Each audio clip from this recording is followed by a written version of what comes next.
చేస్తున్నావు మమ్మీ?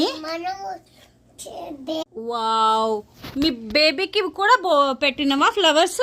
మా బేబీ చూడండి, బేబీకి కూడా ఫ్లవర్స్ పెట్టాలి అని చెప్పి బేబీకి కూడా ఫ్లవర్ పెట్టింది. ఇక్కడ ఎంత క్యూట్గా రెడీ చేసిందో చూడండి బేబీని. ఇదిగోండి పూల జడ వేసింది బేబీకి మంచిగా. చూపి.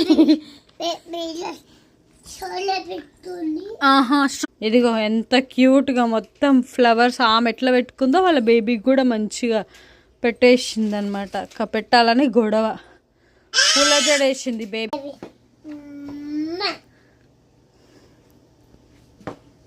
ఫ్లవర్స్ పెట్టినావా? ఏం పూలు పెట్టినావు తల్లి బేబీకి? మల్లెపూలా? మల్లెపూల మాల. మళ్ళీ ఈ కింద షూ ఏందిరా? మమ్మీ షూ వేసుకున్నావా? ఎందుకు?